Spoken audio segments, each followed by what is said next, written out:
E foi exatamente assim, como eu contava ali.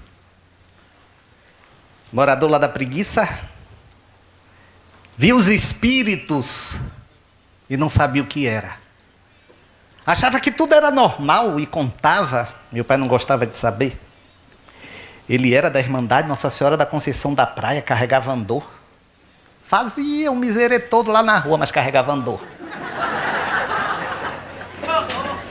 Conheci irmãos meus no dia do sepultamento dele, mas carregava andor. E não queria ver um filho metido nisto. E você sabe, Jaciara, eu percebi com o tempo qual era a preocupação dele.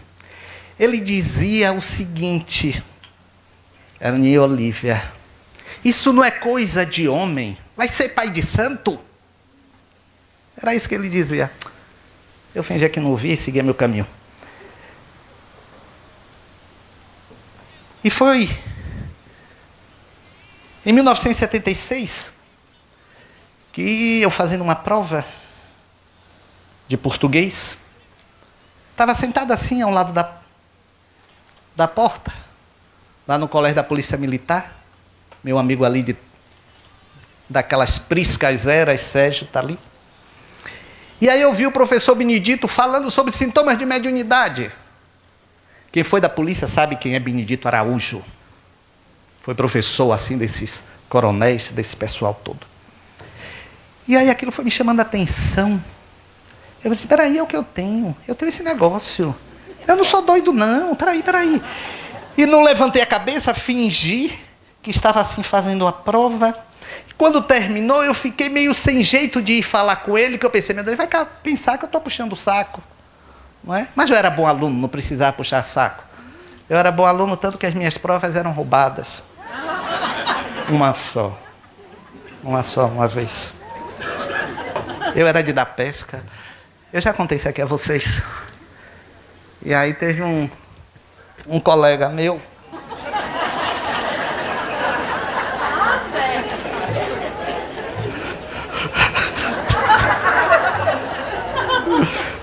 Um colega meu, porque as provas não eram assim identificadas com nome, era com número no momento que a gente entregava e se tirava o canhoto. Aí eu estava fazendo a prova e faltando 30 minutos para terminar, um colega meu, um amigo, bafou minha prova e me deu a dele, em branco. Eu assim, me lasquei, comecei a fazer e fiz a prova. Quando eu contei isto, esse meu colega, depois,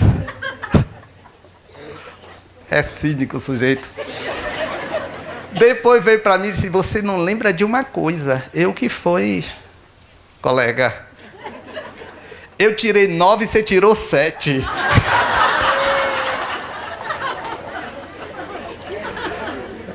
É um colega que tem um amor muito grande. Então, quando terminou, eu disse, professor, eu tenho tudo isto. Ele disse, então, você é médium. Eu sabia lá o que era médium. Ser médium. Ele disse, você vai fazer o que hoje à noite? Eu disse, nada. Vamos num centro.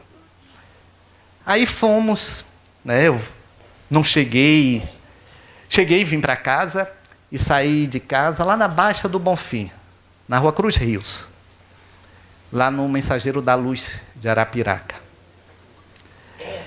E quando eu entrei, porque lá tem um passe, tinha aquele passe, não é? Josué Arapiraca era muito conhecido na época, era assim, massagista, né? Assim, massoterapêutico, o que é hoje o massoterapeuta, né? E aí quando eu fui tomar passe, gente, o pau comeu.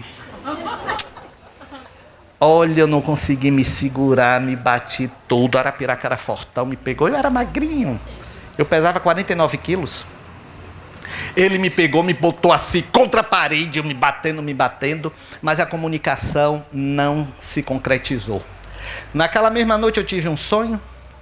Eu via esse espírito sentado no terreiro com um grupo assim de muitos espíritos em torno, me deu algo numa cabaça e disse: tome isso que eu preciso para que você, eu preciso que você tome para que eu possa chegar mais fácil. Tomei, era algo amargo, até hoje eu não sei o que era, acordei com aquilo, e a partir daí, pronto, eu comecei a receber a comunicação de Pai João, e em 1978, 2 anos depois, foi quando o Frei Carlos fundou o Centro Espírita Cavaleiros da Luz, que no próximo ano, o ano todo, nós estaremos festejando os nossos 40 anos de existência. Aí, eu não sei, houve uma interrupção do tempo, voltou para trás, porque eu comecei com 6 anos, então 40 anos, 46 anos.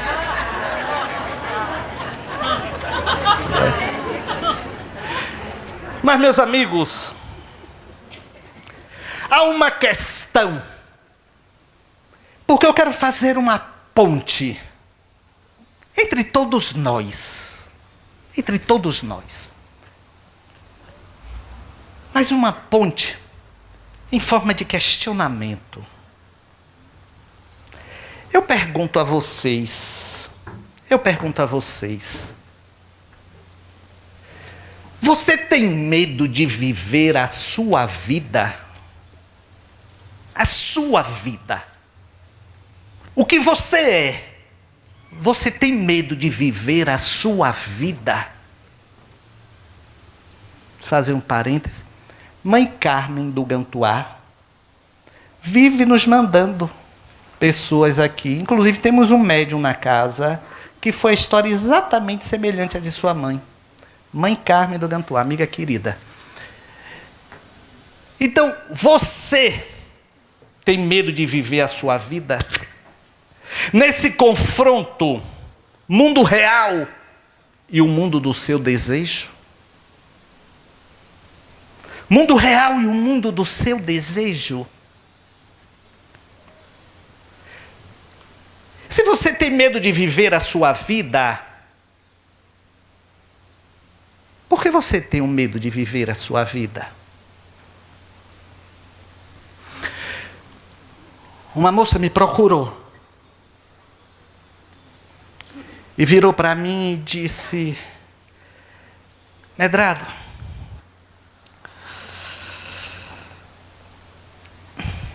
eu não quero ficar mais nesse mundo.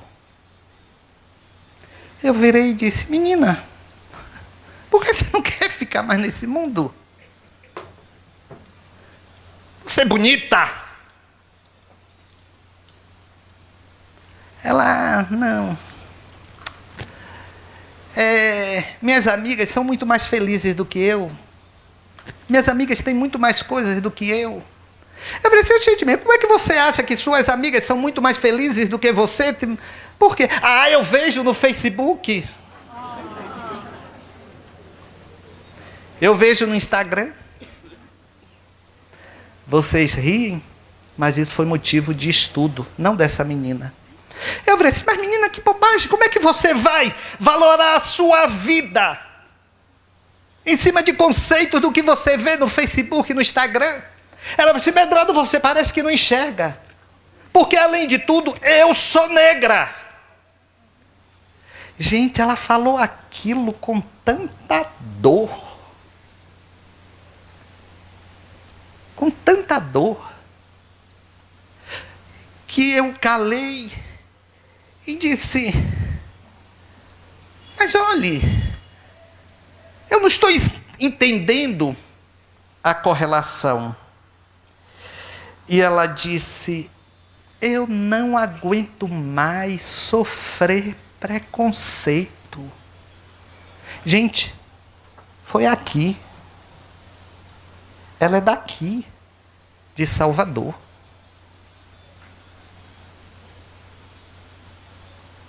E ela ainda virou e disse assim: o pior, Medrado, que as pessoas fingem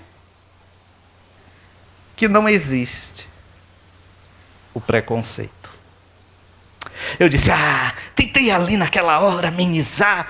E disse: você está com alguma outra questão aí, está envolvendo? Que nada, você é uma mulher bonita. E de fato, muito bonita, uma mulher bonita, coisa e tal. Ela disse: eu não vejo sentido, Medrado, nisto. E eu a percebi em profunda depressão. Sugeri que ela buscasse apoio, porque ela estava realmente em depressão. E eu pedi que ela questionasse os medos dela. Eu disse, questione os seus medos, e aí serve para todos nós. Os que tememos viver a nossa vida. Medo de quê? Medo de quê? Quando Olívia falava, ela chamou de coragem. Do que eu iniciei a fazer, e aí eu me permito colocar na primeira pessoa, foi difícil. Foi difícil, sim. Foi difícil, eu sei que foi. E quem bem sabe sou eu. Porque sofri um tipo de preconceito também. Sofri um tipo de preconceito. Porque o espiritismo, quando chegou no Brasil, chegou com uma carga de preconceito muito grande, e até hoje essa carga de preconceito existe. Existia no final do século XIX, no começo do século XX, um processo de eugenia ou de engenismo, uma forma de tentar depurar a raça que se estabeleceu grandes aberturas às imigrações europeias. Foi a partir daí que os europeus vieram muito aqui para o Brasil, né, os asiáticos também, como uma forma de melhorar, entre aspas, o povo brasileiro.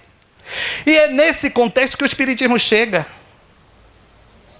E é nesse contexto que as lideranças espíritas também se fecham. E espírito bem recebido era espírito de europeu. Era espírito de europeu. Os espíritos nativos, aqueles seres humanos que foram escravizados, os índios, não eram bem-vindos nas chamadas mesas mediúnicas. Quando se comunicavam, diziam, olha, seu lugar não é aqui não. Oh, é onde? É onde? E vocês sabem que por conta de um preconceito estabelecido dentro do espiritismo, que surgiu a Umbanda, que é a religião genuinamente brasileira. Um médium espírita, no Rio de Janeiro, em Niterói, da União Espírita de Niterói, não teve permissão para receber o seu mentor, que era um caboclo. Então ele foi e fundou a Umbanda. Então, havia isto e ainda há. Ora, se o espírito chega com algumas práticas não condizentes com aquela instituição, você orienta. Esses espíritos são humildes, querem aprender, querem crescer. Se chegam pedindo um charuto, olha, mas aqui nós não trabalhamos com isso. Eles não vão pedir pela segunda vez. Então, há toda realmente esta carga. E nós fomos contaminados também com isto. Até hoje, quando vem assim, Centro de Cultura, Pai João, fala assim, Medrado, por que não botou irmão João? Eu disse, ele é irmão, mas é pai também. Sabe? Um dirigente espírita me disse isso. Medrado, Pai João? E é interessante que esses espíritos geralmente são os protetores dessas casas todas. Sabem, tipo o lixeiro que varre a nossa rua e nós nem sabemos o nome e ignoramos. É exatamente isto. Eu já contei aqui a vocês. Uma vez eu estava em um centro espírita, Rani e Olívia, e eu estava vendo, já contei isso aqui a vocês, foi assim um exemplo mais clássico. Chegou lá um espírito que era... Clarinha já tirou aqui uma foto para botar no Face? Todo mundo para lá rindo, fingindo que é feliz.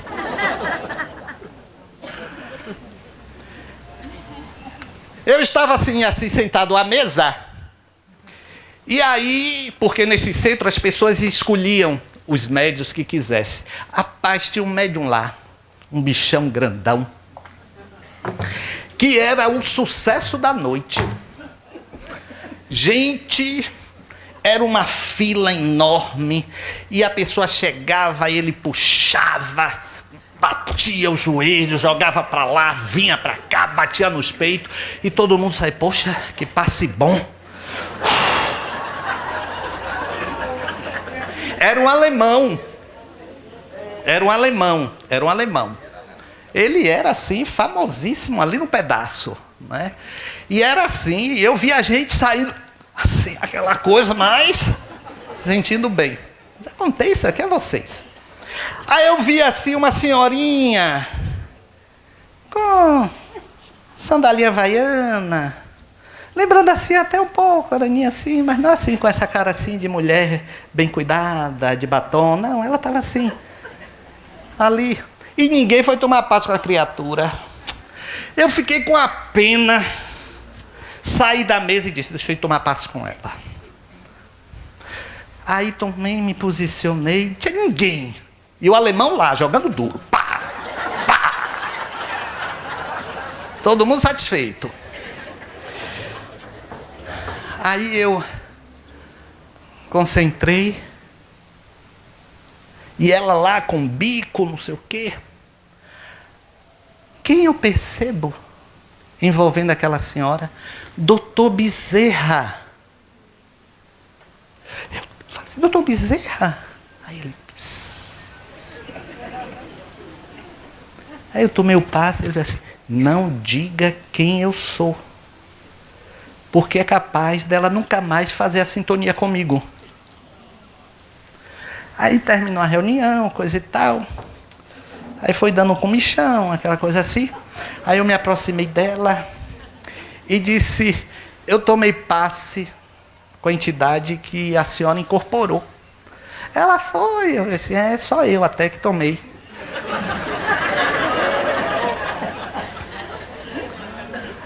Aí eu virei assim, quem é esse espírito? A senhora sabe o nome?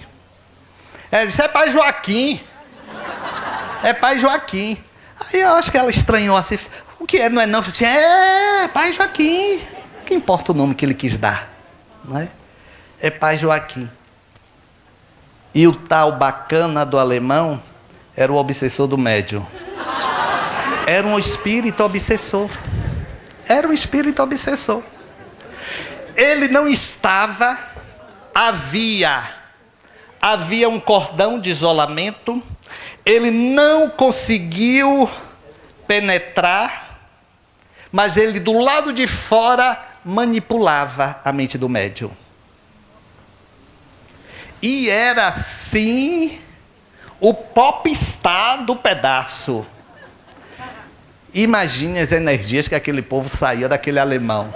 Uma coisa é certa, além de energia pesada, alguns devem ter saído com um pedaço roxo aí pelo corpo. Meus amigos, uma coisa é certa, nós precisamos sim identificar essas razões, esses motivos. Essa menina tinha por conta das redes sociais, mas hoje essas redes sociais têm gerado esse tipo de inquietude mesmo. Nós não nos damos conta de que esta intolerância que vai contaminando tudo, entra também em nós e nos contamina, e nós passamos a ver tudo de uma maneira muito pequena e comparativa, olhando, buscando. É tão interessante que nós estamos sempre olhando o outro, buscando o outro, nos comparando com o outro. E estamos perdendo tempo em sermos nós, em descobrir o que temos de valor ou o que não temos. O que não temos, vamos substituir, o que temos, vamos realçar. Mas não, é porque ali é o outro. Sabe, é semelhante a quem está comendo e botou ali um pedaço de carne, alguma coisa assim, está comendo aqui, mas está olhando se aquela carne vai faltar, se todo mundo vai pegar a carne, porque ele quer mais um pedaço. Né? Então, quer dizer, não aprecia o que está comendo, porque está com o olho lá para que ele acabe logo, para pegar o outro pedaço, para que ninguém pegue, porque está no final. Ou então semelhante a quem está comendo e está pensando na sobremesa. Vai ser o que de sobremesa? Quer dizer, não está vivenciando aquele momento. Eu não consigo entender quem vai para um show, pega o celular e fica. Meu Deus, não está perdendo o show. Não está vendo o show, porque está ali só naquela telinha pequena. Aquilo ele consegue no YouTube. Então, nós estamos vivendo sim, não é? Esse mundo do aqui e do agora. Então, por isso que é importante você parar e não morra vivo. Há pessoas que têm medo da morte, mas já estão mortas-vivas. Estão mortas-vivas porque elas não estão querendo ser o que elas são, elas não estão querendo buscar o que elas desejam, elas não estão sonhando, no melhor dos sentidos, no sentido de ideal, com que efetivamente elas acham que vai trazer um pouco de paz ou de felicidade. Uma pesquisa foi realizada por uma americana, e muito interessante, envolvendo essa questão de redes sociais e de racismo. Essa pesquisa foi conduzida pela socióloga Trinity Clark, da Universidade da Carolina do Norte. E foi em mais de um país da Europa, no próprio Estados Unidos, e um país da América Latina. Ela não fala qual foi o país da Europa, nem qual foi o país da América Latina. Deve ter sido o Brasil, não é? Mas ela não fala. E ela diz o seguinte, que as pessoas, depois dos Facebooks, do Instagram, estão tendo assim uma necessidade muito grande de trazer para si o que vê nos outros. E isso tem gerado uma ansiedade. E quando essas pessoas percebem uma agressão racista, e elas são, vamos colocar entre aspas, do protótipo daquela agressão, elas também absorvem e também elas deprimem. E a partir daí, diz a pesquisadora, deixe-me aqui ler para ser bem preciso.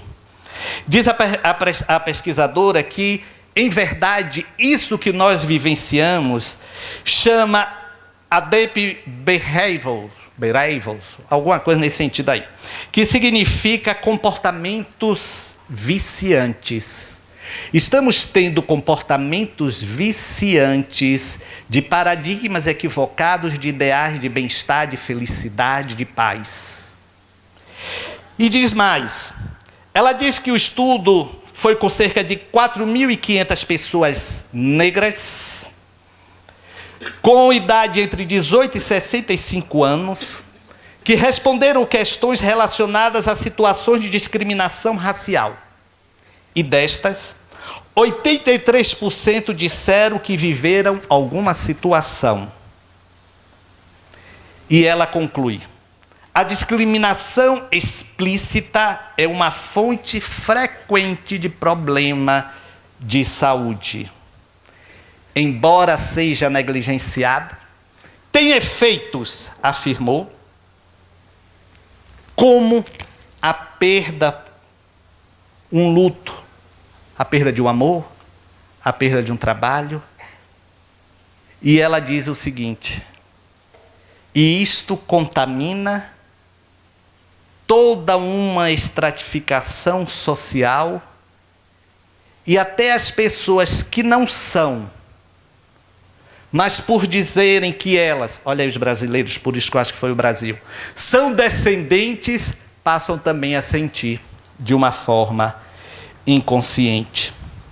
A mesma pesquisa, mas aí já envolvendo todo mundo, nós todos, digamos assim, foi feita pela Universidade do Missouri, nos Estados Unidos, que chegaram a afirmar o seguinte: há pessoas que vivem agora em função das likes e dos compartilhamentos.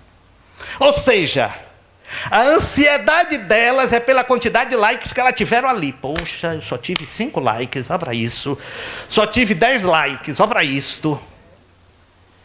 Então, os estudiosos, e aí no caso dessa pesquisa em especial, diz que nós estamos gerando uma comparação equivocada quanto à nossa própria forma de viver. E passamos a viver não a nossa vida, mas se antes já vivíamos vida de aparência, daquilo que o grupo social a que pertencemos nos exigia, estamos agora vivenciando um padrão de comportamento de uma maioria que pertencemos em um grupo. Ou seja, se alguém fala, pobrezinho, daquele animal, temos sim pena do sofrimento dos animais, é crime. Mas aí aquelas pessoas todas, até que nem, nunca teve animal, que não está nem para... É mesmo, olha para isso. Oh, meu Deus, olha que barbárie. Não é? Ela não tem aquilo como um ideal. Ela não tem aquilo como um comportamento. Mas a necessidade de não ser ela, mas de ser aquilo que vai dar likes. Meus amigos, isso é muito sério. Isto é muito sério, porque nós estamos perdendo o ideal pessoal de conquista e de crescimento. Estamos perdendo o ideal de sermos melhores efetivamente e buscamos ser aparentemente superficialmente.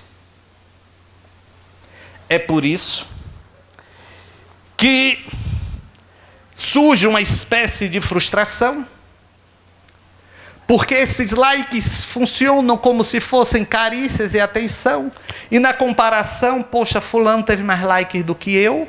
É uma pesquisa científica. A frustração se estabelece, a tristeza se aprofunda, a depressão chega. E é por isso que se diz que estamos vivendo um momento de depressão em função das redes sociais, que deveria ser um instrumento positivo, e o é, mas nós estamos gerando um desequilíbrio. No mesmo caminho, a Universidade Tecnológica de Nanyang, em Singapura, também falaram isto. Para não dizermos que é apenas o povo lá de fora, um pesquisador, coordenador do ambulatório do Instituto de Psiquiatria do Hospital das Clínicas de São Paulo, Rodrigo Leite, diz que as pessoas estão sendo levadas a terem uma visão falsa da vida, porque não estão aprendendo a separar o que é ficção colocado por alguém e o que seja a realidade da sua vida. Aqui, em São Paulo, essa pesquisa. Ou seja, a pessoa verifica que a outra está vivendo de uma maneira melhor do que ela, então o contraponto que ela faz é negativo. Eu não sou feliz. Então é por isso que a pergunta inicial é pertinente. Por isso que nós precisamos compreender se e nos questionar se de fato estamos tendo medo de viver a nossa vida. Você está tendo medo de viver a sua vida? Meus amigos, há uma dimensão grande nisto. Há uma dimensão grande nisto. Ou seja, você está com medo de viver a sua vida porque você é gordo, porque você é alto, porque você é baixo, porque você é negro, porque você não tem um cabelo nesse padrão. Você está com medo de viver, você está com medo de se expor porque você não está naquela corrente, porque você não está com aquele pensamento, porque você não tem aquela filosofia, porque você não tem aquela religião, porque você não faz parte daquele grupo. Você está com algum medo?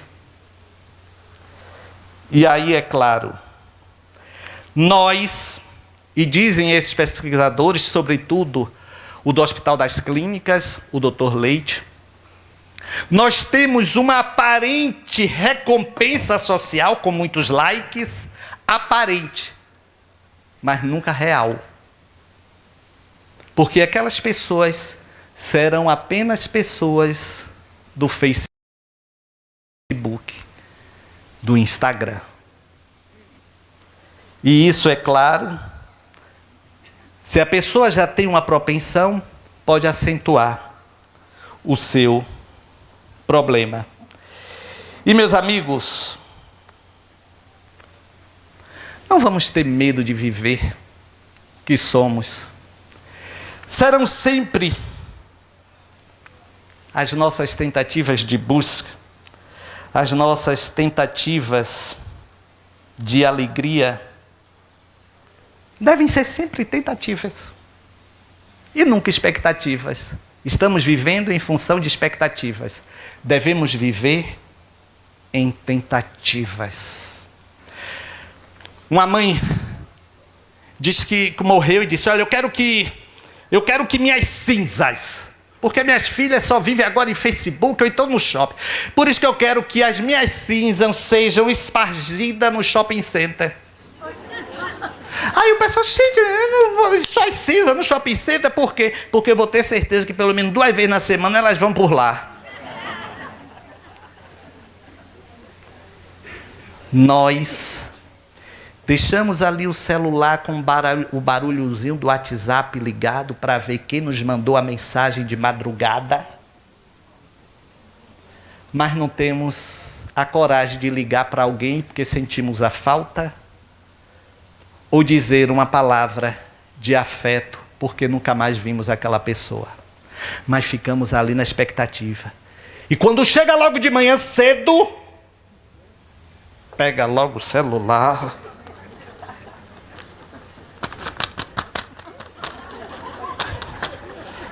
Ai, ninguém me mandou nada. Aí corre pro Facebook, deve ver a foto que eu botei lá na Cidade da Luz. Aí, pô, só 5 pessoas curtiram. Vocês vejam, aqui estamos sendo levados. Para encerrarmos, vamos agregar os valores dessas mídias todas. Mas não vamos, eu sempre lembro aqui a vocês, não vamos fazer da nossa vida aquela música: ê, vida é de gado, povo marcado, ê, povo feliz, que aí vai ali, parecendo gado, ê. Não.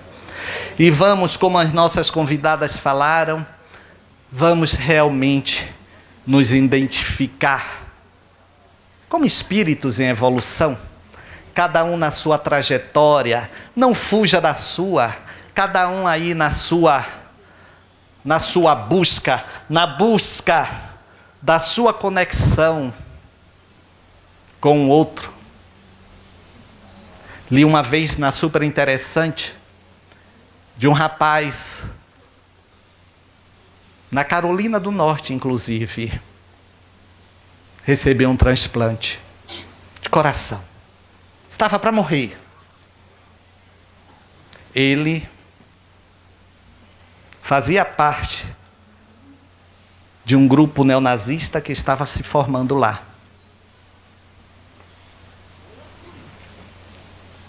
E ele queria que o grupo dele homenageasse quem deu a vida a ele. Os pais dele sabiam, mas não disseram para ele. Johnson queria saber. O pai insistia: nós vamos impedir que você faça isso, meu filho. Não, eu quero. Então ele reuniu os amigos dele. Afinal de contas, ele estava com o coração por conta de um filho de uma família. E essa família iria ali. O rapaz morreu, um acidente de moto. Meu filho, deixe para lá. Não, nós queremos. Eu e meus amigos estamos querendo coisa e tal. Então tá, seja feita a sua vontade, marque. E marcou. E no dia que estava lá, num churrasco com cerveja, aquela, entre aspas, supremacia branca, entrou uma família de negros. E ele parte para cima, já afrontando: o que é que vocês estão fazendo aqui? E o casal de senhores, de mãos dadas, disse: esse coração que tem no seu peito, fomos nós que fizemos, porque geramos o nosso filho, que morreu e lhe deu vida.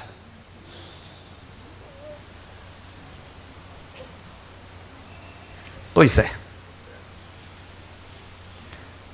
A vida dá voltas e nos dá lições. Johnson ou se revoltou ou quis se lascar no dente. Espero que ele tenha aceitado a lição e que nós também. Vamos orar, vamos clamar essas forças do bem, essas forças da natureza. Vamos conclamar os índios, os caboclos, os pretos velhos, os orixás, tocar o teu os franciscanos, coração, os padres, e os me pastores, derramar aos teus pés. os boiadeiros, a Legião de Maria. Mais perto Todos eu aqui. quero estar, Senhor, e te adorar com tudo que eu sou, De braços e te dados. render glória. Vamos render glória a essa força do ecumenismo. Aleluia,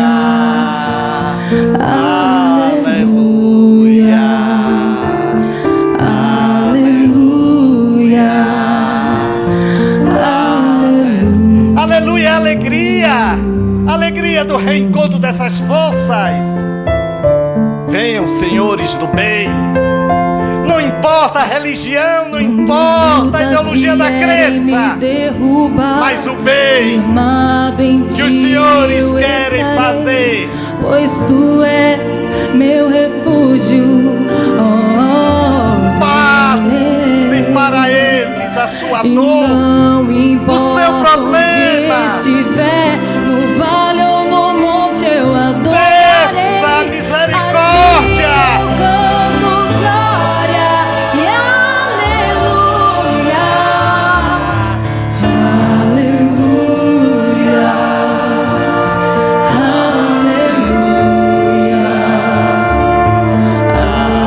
aleluia,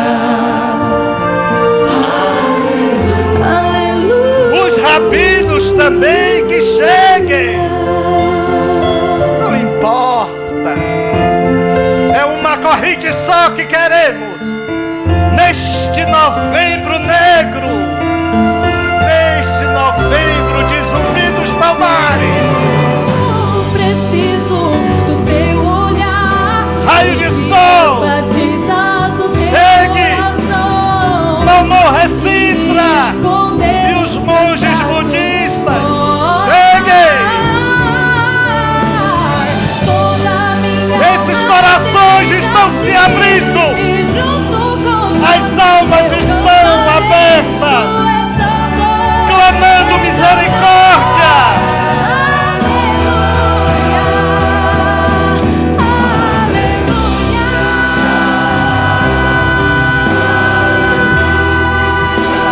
Estamos nos despindo das energias negativas do dia a dia para recebermos este arrastão de luz, de misericórdia, de confiança, de esperança, de saúde, de prosperidade. Estamos nos preparando para o Kumbaya. Aleluia, aleluia. Kumbaya é uma palavra de origem angolana, onde os negros iam, em noite de lua, clamar aos seus deuses por misericórdia. E pediam que aquelas forças da natureza passassem por suas vidas Kumbaya significa exatamente isto. Passe por aqui. Os americanos colocaram o meu Senhor.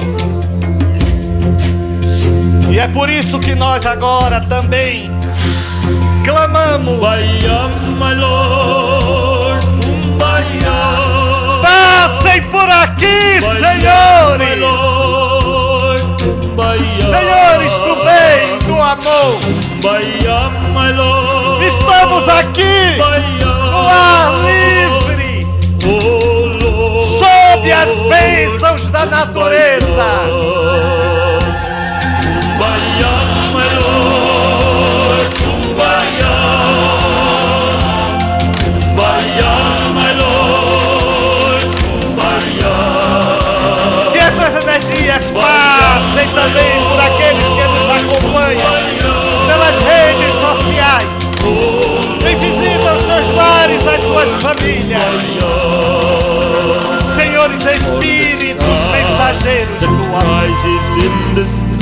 Nossos corações estão de joelho nesse instante. As nossas cabeças estão cimbradas em atitude de humildade, de súplica e de reconhecimento.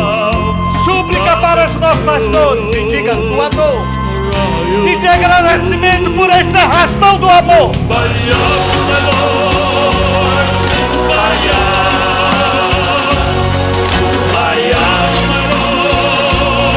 Que as dificuldades de nossas caminhadas sejam minimizadas.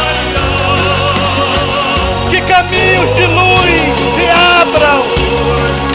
O final do ano está chegando.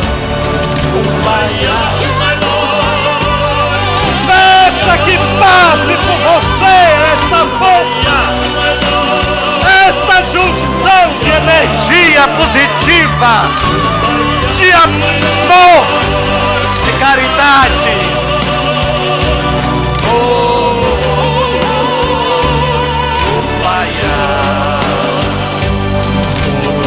São homens e mulheres, senhores espíritos, mensageiros do amor, da força, da caridade, que esperam uma injeção de ânimo em suas caminhadas, diante de suas dificuldades e de suas dores.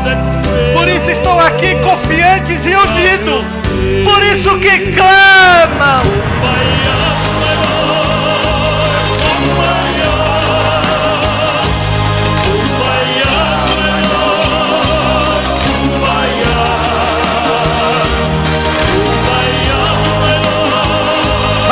João, à frente,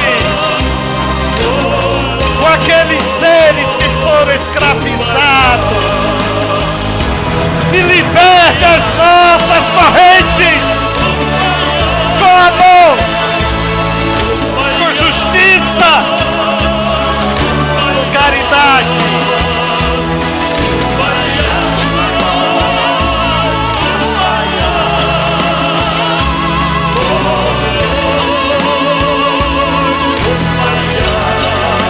Senhores do bem, do amor, da caridade, de todas as religiões que se fundiram nesta noite, trazidos essas forças trazidas pelo bem, pela caridade. Muito obrigado, Senhor Deus. Obrigado a todos vocês. Vão em paz, até terça.